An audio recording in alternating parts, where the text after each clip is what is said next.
What's going on, everyone? Welcome back to another video, another AEW review. We're back. It is Thursday morning.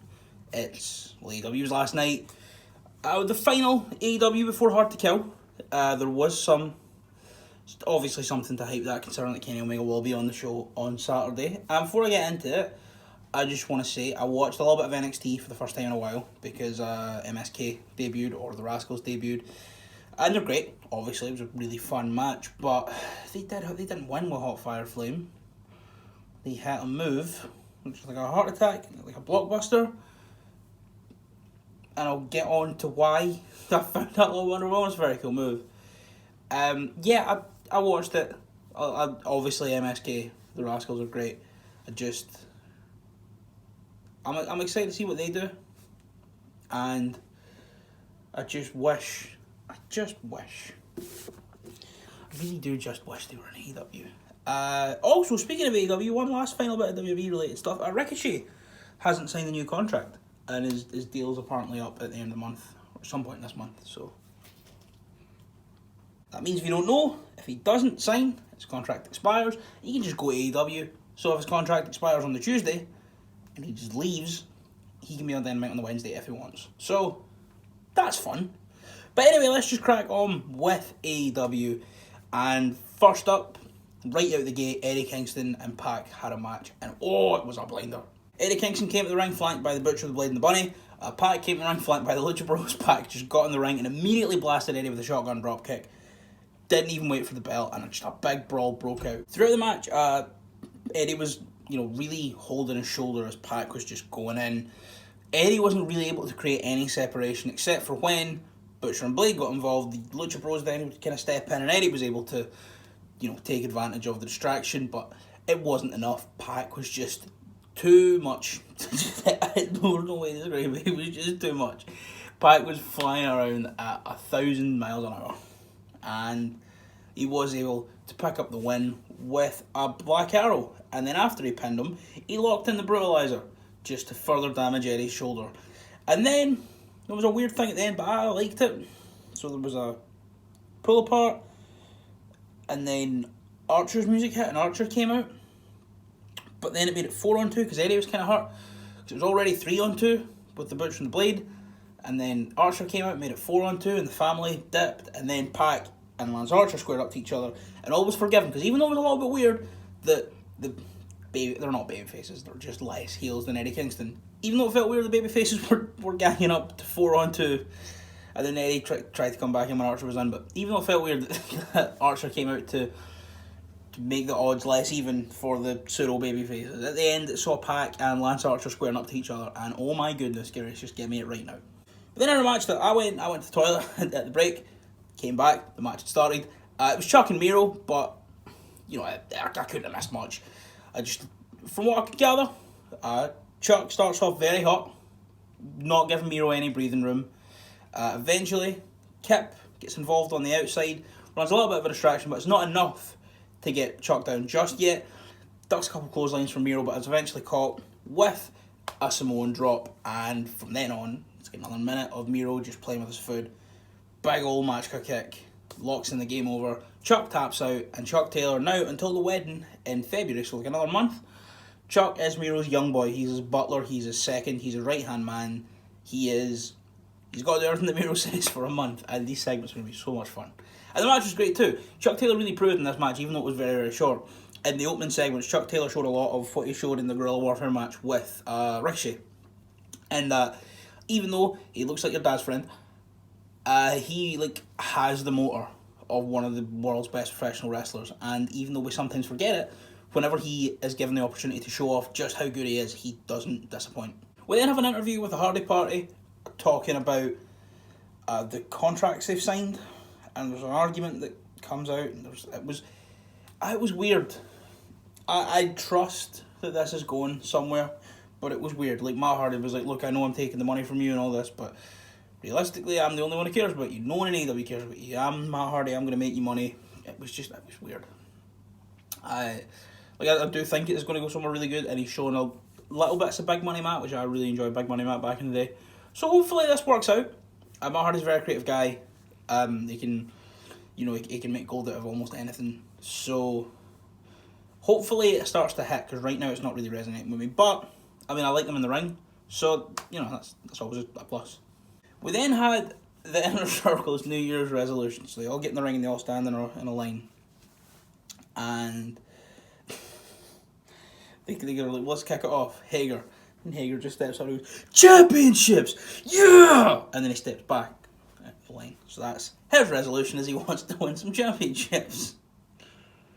MJF says he wants to strengthen the bonds of friendship within the Inner Circle and also just get rid of fat people. Ortiz says he wants to perfect his grandmother's sofrito recipe and other recipes. He wants to just get better at cooking, which I appreciate. I love Ortiz. I think he's class. Then Jericho steps in and he says 2021 will be the year that him and MJF win the AEW tag titles. At this point, Santana steps in and he goes, wait a minute, Chris, you handpicked me and Ortiz to be the Inner Circle's tag team. Just because we haven't won the tag team championships doesn't mean we don't have aspirations of doing it. Doesn't mean we're not capable of doing it. So why have you just stepped in with your new friend when you brought us in specifically to be the tag champs? And then Sammy cuts everyone off and he goes, I see what's going on here. And he looks at Chris and goes, you're a tag team slut! And everyone goes mental. But Jericho is a bit of a tag team slut, isn't it? Because he was in the Sex Gods, then he was teaming with Hager, now he's teaming with MJF. And then they have like a little back and forth. And next week there's going to be a 3-way tag match to decide the official tag team of the Inner Circle going forward. It's Proud and Powerful versus Sammy Guevara and Jake Hager and MJF and Chris Jericho, and it's going to be great. And then right at the end, they were doing the whole Inner Circle thing where they put their middle fingers in, and Santana just goes, "Hey Mix, why's your hands darker than your face?"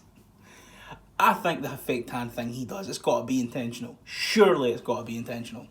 Looking like EC3 when he debuted in NXT. Oh, also, one bit I forgot to mention, before like Max starts talking, like Sammy tries to cut him off and Hager goes, whoa, let him speak, he's cool. And then he just turns around and he just puts the mic up to his face and he's like, I'm cool. Yeah, I'm cool. Brilliant. Sublime. Perfect. Great segment. So excited for this match next week. The Dark Order were backstage being interviewed by Alex Marvez talking about the tribute to Brody Lee from a couple of weeks ago, and they said, look, everything we do now, from now on, should be in tribute to his life. We want to be better people. He inspired us to be better people. So, next week, there's another tag team match. It's an 8-man next week, and Hangman will be back teaming with the Dark Order. Then at this point, they just take the mic off Marvez, bring him in, and they're like, we're going to interview you. And then Silver's like, Hangman, I love you, I love you, I love you, I love you. Oh my god, Hangman, I love you, you're the best. And then Reynolds takes the mic off Silver and goes, John, look, sorry, Adam, he's still a little bit nervous around you. But, look, we've been asking for months if you're going to join the Dark Order. You've never given us an answer. When can we expect to find out? And Hangman Page says, how about next week after the match? So after the 8-man next week, where I can't remember who it is, I believe it's Silver, Reynolds, I know Colt Cabana's in it, and Hangman. I can't remember who they're wrestling. But there's an 8-man next week, the Dark Order and Hangman Page, and we'll find out after the match if he's going to join the Dark Order. And, I hope so. We then have a promo to hype the main event as we see the history of Taz and Darby Allin, and then eventually Brian Cage and Team Taz, and everything that's been going on since the start of the year, obviously. Taz wanted to bring Darby under his wing. Darby sort of rejected him. Then Taz brings in Brian Cage, and then Ricky Starks, and then Powerhouse Hobbs. So it was just a promo sort of recapping everything that's happened over 9 months, and it kind of, to me, felt like they were really stamping a bit of finality on this, and it was the proof that tonight would be the end of the Taz-Darby hostility. But I don't know if I would like to see Team Taz move on to other things, but something that happened makes me feel that might not be the case, but we'll wait and see. Before the 6-man tag where the Elite were set to take on the Varsity Blondes and Danny Limelight, Don Callis is backstage with Kenny Omega, and the Bucks are like, Kenny, so we'll make the three-man entrance, and Don goes, no, whoa. Young Bucks, man, you're the Young Bucks. You do the Young Bucks entrance. Me and Kenny will go out, I'll introduce you. So like, okay, cool. So then Kenny has his entrance, Callis gets on the mic, and he's like, ladies and gentlemen, Kenny Omega's tag team partners, his best friends in the world tag team champions, the Good Brothers. And the Good Brothers walk through the crowd. Then it cuts backstage to like Tony Khan and Dasha, and the Young Bucks stood around the monitor shaking their heads. Also, like I said yesterday from Impact, it's shot over the monitor because it's obvious what they're watching. It's not like they're just going to be sat there watching like fucking, I don't know, Bridgerton or something, just shaking their heads at that. No, they're quite clearly watching the wrestling, and I don't like to be fucking, it's pish. Anyway, that's weird because the Young Bucks just turned heel last week, but now they're with Tony Khan being upset. I don't know. But, so Danny Limelight and the Varsity Blondes, Brian Pillman Jr. and Griff Garrison, took on Kenny Omega and the Good Brothers. Obviously, they will be teaming at Hard to Kill this Saturday. And, yeah, it was a really good match. Danny Limelight really impressed me. The Varsity Blondes continue to impress me. Griff Garrison's incredible. And like I say, back at the start when I mentioned MSK's finish, the Varsity Blondes hit this, but Griff Garrison came off the top rope. And, I don't like doing the whole, you've got to compare NXT to AEW, because they're totally different shows for sort of different audiences. They're not, even though they go on head to head, they're not, to me, when I watch both, they're not the same show. One is still obviously very much a WWE product, as good as NXT is. And, they're definitely similar shows, but they're not the same for me, if that makes sense. It doesn't matter, and that's all that really matters, I guess. But I don't want to be there every week going, you need to compare this show to this show. It's not like me saying, you had people the other week going, whilst Snoop Dogg was doing a frog splash, you had two of the best competitors in the NXT women's division wrestling. You don't always need to be like, let's go. But in this case, MSK or the Rascals have the most inventive finish in wrestling. The Hot Fire Flame used it for a false finish, and they hit this move, which was hit better as a transitional move on the other show. Weird. Anyway, I'm actually going to talk about the match now. Obviously, the Good Brothers are great. Kenny's great. Varsity Blondes are great. Danny Limelight was great. There's some incredibly fluid spots. Danny Limelight, like I said, really, really impressed with his first match I've ever seen of his. Dog Gallows, which has been bigger and stronger than anyone else. Carl Anderson is one of the most fluid professional wrestlers in the whole wide world. And they won with a magic killer on, I believe, Danny Limelight. And it was a great match. Then after the bell, Mox came out to scrap them. And Mox took them on 3-on-1. And then the Lucha Bros came out to even the odds without Pac. And then the Young Bucks came out, but they didn't jump in for anyone. And they got fucking super kicked by the Lucha Brothers. So it looks like they're staking their claim for the tag titles now. It was a bit of a clusterfuck at the end, I won't lie. But I enjoyed it, and yeah, it was good. It makes me really, really excited for... It gets me really excited for Hard to Kill at the weekend, and fingers crossed we see more Impact people crossing over and some AEW people on in the next batch of Impact tapings. So that'd be kind of cool. I would very much like to see Chris Bay and Ricky Starks. They're both heels, but I just want to see them, even a promo. Chris Bay, watch the channel. We then had the Dynamite debut of The Waiting Room, and this segment was a little bit like the contract signing segment from Impact a couple nights ago. So it starts off with Reba and Britt being Reba and Britt, which has been annoying, and then Cody comes out and they're making fun of his tattoo, and then they're like, Cody, we've got a surprise for you, Jade Cargill's here, and then Jade Cargill comes out, and then there's a whole thing that's happening, and then Red Velvet comes out, because Brandy can't scrap Jade Cargill because she's pregnant, so Red Velvet's in her place, and there's a scrap between them, and then Britt Baker's been a bit of a bitch. She's like, look at this, it's all kicking off here. And then a thing happens with the Titantron, and it's Thunder Rosa. And Thunder Rosa saying that she's going to get her match against Britt. I think it's a beach break in February. So, yeah, they tried to fit 4 different segments into one waiting room segment. And it was fun. It was very fun. Britt's energy kept it here. But when it finished, I was just there what the fuck happened? What am I meant to take away from that other than, there was no focus of it. We then had FTR taking on Jurassic Express, but the duo of Marco Stunt and Jungle Boy. And this match was really, really, really good. It went exactly how you'd expect. Marco being the ultimate underdog, Jungle Boy being fantastic, but Dax and Cash just being the best tag team of all time, possibly, probably. I think so. Through the break, Dax and Cash picked up Marco's stunt and just hung him out to dry over the top rope, and it looked absolutely brutal. There was a point towards the end, there was a very good near fall. Dax was beaten on Marco in the corner, and then he grabbed the waistlock to try and pull him out. Marco grabbed it on the top rope, and as the ref was in counting, swung his leg back for a low blow and stacked Dax up with a big ol' sort of jackknifey cover, but only got a 2. little bit more back and forth. I mean, you know how good FTR are. You know how good Jungle Boy is. This match was totally a presentation of just how good Marco Stunt is, and I really appreciated that. But in the end, it was all for nothing as they hit a big rig and won the match. Big Rig, formerly the Goodnight Express, formerly the Midnight Express, formerly the Shatter Machine. They never changed the Big Rig to Honor Brody Lee, and they hit the Big Rig for the win, and superb. We then had a match for the NWA Women's World Championship as Serena Deeb, the defending champion, took on Ty Conti. And one thing I really liked about this, obviously Ty Conti is good friends with Anna Jay, but she's not in a Dark Order yet. So Ty Conti walked out from the face locker room, like tunnel, and Anna Jay walked out from the heel tunnel. And then the Dark Order followed Anna Jay. And it was really, really cool to see. Then Dark Order just kind of stood there on the ramp. Anna Jay took her to the ring and they walked back. Then she wrestled Serena Deeb, like I said, who, for me, is one of the most underappreciated women's professional wrestlers of all time. And now that she's in AEW, she's finally getting her due. But she's not there all the time. And that doesn't piss me off, obviously.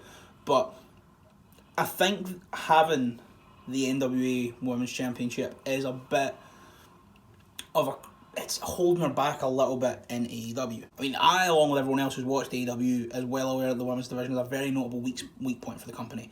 And it's not their fault. They put a lot of stock in Joshi, professional wrestlers from Japan, and then the world shut down. Nothing anyone could do about that.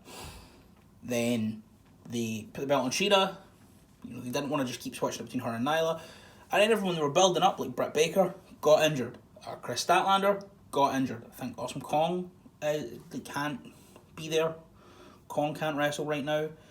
Everyone that they had put stock in, something happened. It's been so unfortunate. And I think missing out on Deonna Purrazzo was a big hit for them. But now they're working with Impact, who I think have the second best women's division in North American pro wrestling, will be brilliant for them. But like I say, with Serena Deeb, with the NWA title, I think it kind of holds her back because they can't put her in as many matches, because if they do, then she'll obviously have to go one-on-one with Shida, or they'll have to make her lose, and then it's a whole thing with the... It's weird. But this match was amazing. Two of the best technical wrestlers in the company. I mean, it's Ty Conti has a very legit martial arts background with judo and Brazilian Jiu-Jitsu, and obviously Serena Deeb is one of the best technical professional wrestlers out there. Serena Deeb also trained Ty Conti in the early stages of her career in the Performance Center in WWE. And it was just literally a really, really good match. It started off with some very fluid back and forth, so a lot of transitions, a lot of submissions, a lot of counters. And then in the end, Serena Deeb picked up the win with... It wasn't the Serenity Lock, it was just a big old power move, if I remember correctly. And yeah, really good match. Ty Conti looked great, Serena Deeb looked great, and it was class, I thought. We then went to the main event, which was Darby Allin versus Brian Cage for the TNT Championship. And my question is, Brian Cage has got a championship. He's got the FTW Championship. Why are we not giving this to Hook? Why are we not giving this opportunity to Hook Taz? To give him his government name, Hook Taz. Because I love Hook. I think he's great. He's got a good suplex on him. He can do some judo throws. I love him. Anyway, the match itself, Taz was on commentary, and Starks and Hook were at ringside because Tony Khan had banned one member of Team Taz from ringside instead of all of them. Odd choice. Obviously, this match went how you would expect it to go in the early stages. Brian Cage is the biggest man on the planet. Darby Allin is not the biggest man on the planet. At one point, he picked him up on a gorilla press slam and threw him from the ring about 10 feet to the floor through the timekeeper's table. He was just ragdolling him about side to side, just killing Darby. Whenever Darby was able to create some separation, though, he was fantastic, moving very, very, very quickly, as we know he does.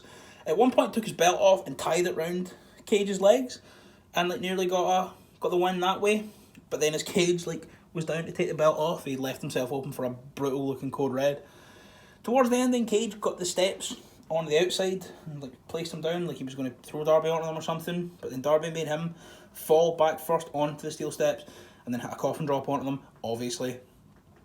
And it was fucking brutal. Although Cage then did obviously pick up again because he's the biggest man in the world.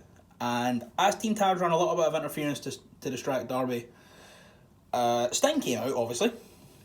Battered Ricky Starks with the baseball bat. Darby was able, from up on the top rope, turn it into a crucifix, use Cage's weight to get him up and over, crucifix off the top, and he picked up the win. And Darby and Sting just kind of stood tall as Team Taz ran off with their tail between their legs, and that's what makes me think this isn't finished. The promo from earlier in the night made me think this is brilliant, because obviously I love what Team Taz is doing with Darby. Obviously I love what Team Taz and Darby have been doing, but it's been going on for so long.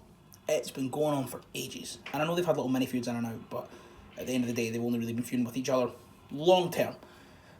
And the involvement of Sting in this, I know obviously it gives the feud new life and go for a little bit longer, but I'd like to see them sort of separate themselves. But, you know, I think it's going to be good either way. So that was my review of last night's AEW Dynamite. Let me know what you thought of the show in the comments down below. Overall, I think the show was an 8. Definitely an 8. I think the waiting room was a bit odd. The matches were really good. I think the 6-man with the Good Brothers was fantastic. The main event was great. Serena Deeb was great. I just thought overall it was a very, very enjoyable show. So that's it for today. I hope you enjoyed the video. If you did, leave it a like and subscribe if you're new around here. The second part of my Nostalgia and Wrestling series will be out hopefully this weekend. Let's keep our fingers crossed we can get it up this weekend. And yeah, that's it for me today. Thanks so much for watching. I hope you have a great day, and I will see you tomorrow.